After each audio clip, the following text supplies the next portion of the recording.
Okay guys, maglilinis tayo ng ating mga corn snake ngayon at medyo marami-rami to, and this will be a corn snake cleaning marathon. Nasa 7 piraso din tong lilinisan natin dahil sobrang dumi na ng loob ng enclosure nila at puro poop, kaya kailangan na linisin. Kailangan na rin hugasan yung mga water bowl nila at palitan ng panibagong tubig. So tara, samahan nyo ako maglinis ng mga corn snake natin guys. Simulan natin dito ang ating paglilinis sa corn snake na to. Si female number 1, ito ay mula sa first clutch. Bali, dalawang clutch kasi itong mga corn snake natin dito. Ito yung mga breed natin. Last 2022. Meron tayong dito lagay ng poop. Meron tayong tweezer dito. At tatanggalin natin yung mga poop niya. Tanggalin muna natin itong kanyang water bowl. Hugasan rin natin to. Tapos lagyan natin ng panibagong tubig. Unahin muna natin itong kanyang mga poop. Saka ba pupunta? Diyan ka lang. Okay guys, nakakuha na natin yung mga poop niya. Ito yung nakolekta natin. Ayan, umalis na naman siya. Natanggal na natin yung mga poop niya. Ngayon naman, balik natin itong water bowl niya na bagong hugas at may bago ring tubig. Ayan, lumabas na naman siya. Ang hilig niya lumabas. Diyan ka muna. Inom ka muna dyan. Uhaw na uhaw siya guys. Inom ka muna dyan. Umiinom siya dyan. Next na tayo guys. Next natin ito si male number 2. Same clutch lang nung una nating nilinis. Bale, sa first clutch kasi natin, dalawa lang silang napisa. Parang pagkakatanda ko, nasa 4 din na eggs yun, pero dalawa lang silang goods. Bale, ang parents nga pala nito ay Crimson at Caramel. Crimson yung male, ang female ay yung Caramel. Both parents nila ay wala na. Sumakabilang buhay na. Sila na lang yung natirang alaala nila. Mapapanood nyo yung video or makikita nyo yung corn snake na yun sa mga old videos ko kung gusto nyo silang makita. So, simulan natin ang paglilinis dito. Ganoon lang din kung ano yung ginawa natin kanina. Yun din ang gagawin natin dito. Kukunin natin yung mga poop nya. Spot cleaning. Make sure lang na walang may iwan para talaga malinis ang kanyang enclosure. Yan, okay na, marami. Tapos na natin kunin yung poop nya. Balik na natin yung water bowl niya na bagong hugas na merong bagong tubig. At lumabas na naman to. Ang kukulit ng mga corn snake, maligalig. Masyado silang active. O, inom ka muna. Alam ko, uhaw na uhaw ka din. So, uhaw na uhaw din to si male number 2. From first clutch din to, no? Dalawa sila sa first clutch. Bale, itong water bowl nila, guys, medyo maliit na para sa kanila. Papalitan natin yan. Siguro pagka nakabili na tayo ng bago. At itong enclosure nila, medyo maliit na rin para sa kanila. Kasi itong mga to, nasa 2 years old na sila eh. So, next tayo. Hayaan natin siyang uminom dyan. Next natin, si female number 2 from second clutch naman to. Ayan, kakashed lang din siguro nito at medyo fresh pa yung poop niya. Ayun, oh, hindi pa dry. Kunin natin itong water bowl niya na may nakadikit na shed yung pinagbalatan niya. Tanggalin na rin natin to. Tapos yung poop niya, tanggalin din natin. Ayun, oh, basa-basa pa. Kaganto. Dahan-dahan lang para makuha natin lahat. Ang laki nun, no? Dami nun. Fresh pa. Tapos yung mga natira, kunin din natin. Ay, nahulog pa. Yun, habang naglilinis tayo, yun siya. Lumalabas, umiiska po. So, okay na. Wala na rin yung corn snake, nakaalis na. Ayan. Okay, balik na rin natin itong water bowl niya na may bagong tubig. Fresh water from Pasig River. Ayan. Oho na oho din to. Bali gutom na rin itong mga to guys, pero papakainin natin sila sa next video. Bali ngayong video cleaning lang muna tayo, no? Next video natin feeding. So next tayo, bali pangatlo na to, meron pa tayong 4 na lilinisin. Next natin si male number 3 from second clutch din. Akala niya kakain siya, pero hindi niya alam. Dilinisin lang natin muna siya. Tanggalin natin itong nabubulol na ako. Tanggalin natin itong water bowl. Tanggalin natin itong, uy, galit. Tanggalin natin itong pinagbalatan niya. Galit. Galit siya, oh.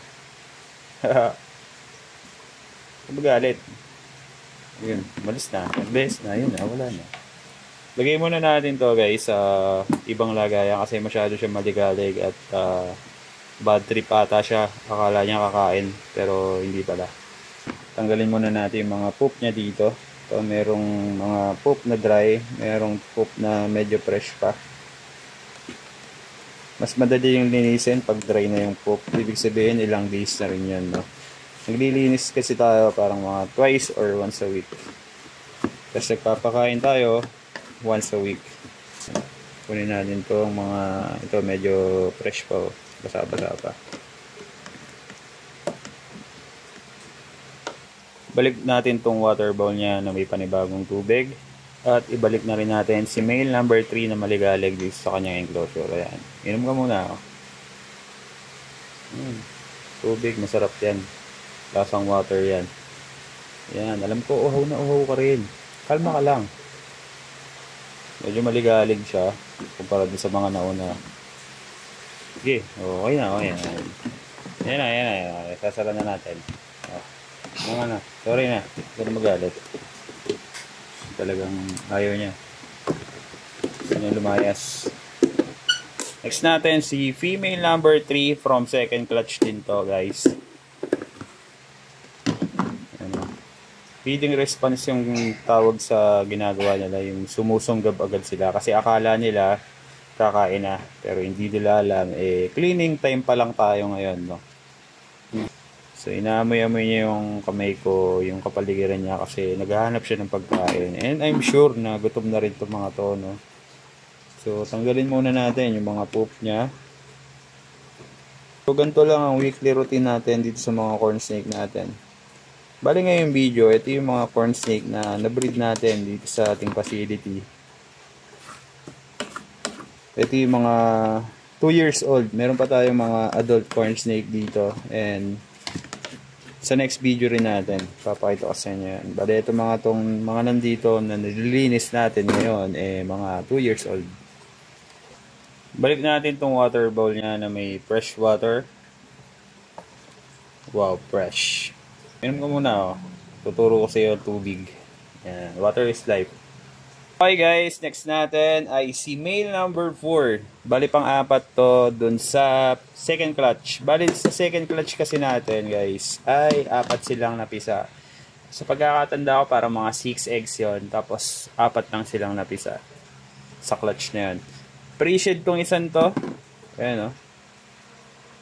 Kung mapapansin nyo, medyo kupas yung kulay niya, tapos parang cloudy.